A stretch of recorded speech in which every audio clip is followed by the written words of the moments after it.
নমস্কাৰ সকলোকে, মোৰ উল্টা ফুল্টা মিনি ব্লগলৈ আপোনাৰ সকলোকে স্বাগতম জনাইছোঁ। আমি যাবলৈ ওলাইছোঁ ফুৰিবলৈ, চাই থাকিব ব্লগটো। বেগ চেগ লৈ ল'লোঁ, এতিয়া এয়া উইংগাৰত উঠি ল'লোঁ, উইংগাৰত গৈ আছোঁ। দেখিছে নি ইয়াৰ ভিউটো ইমান ধুনীয়া, গোটেই এটা নেচাৰৰ ভাইবছ দি আছে। আহি পালোহি ফৰ কাটিং, যিহেতু ট্ৰেইনত যাম। এই ফৰ কাটিঙৰ ওপৰৰ ভিউ।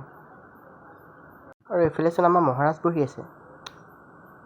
এইফালে বহি আছোঁ, বহুত সোনকালে আহিলোঁ, ট্ৰেইনে আহি পোৱা নাই, বোলে 12টাতহে আহিব।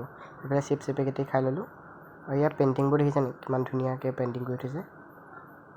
আহি পালে আমাৰ ঠেলা গাড়ীখন, এই ঠেলা গাড়ীতে বহি ল'লোঁ। এয়া এতিয়া নামিছোঁ, নামি আমি এতিয়া ধৰিলোঁ টমটমত ধৰি। এই দেখিছে গোটেই ভিউ। আমাৰ ফ্ৰেণ্ডৰ চাহ বাগিচা, দেখিছে নি কিমান ডাঙৰ চাহ বাগিচাখন। ক'ত আহিলোঁ পোৱাই নাই নহয়, মই আহিলোঁ ঘৰ। এই কাপোৰ চাপোৰ খুলি পিনি এতিয়া যাওঁ ফটো মাৰিবলৈ। এয়া যিহেতু বিহু ফটোশ্বুট, এয়া আমাৰ নাচনী বা হয় দেই। মিনি ব্লগটো ইয়াতে সামৰণি মাৰিলোঁ। ভাল লাগিলে লাইক কমেণ্ট শ্বেয়াৰ কৰি দিব। Bye bye. আৰু ফটো আহি আছে চাই ল'ব।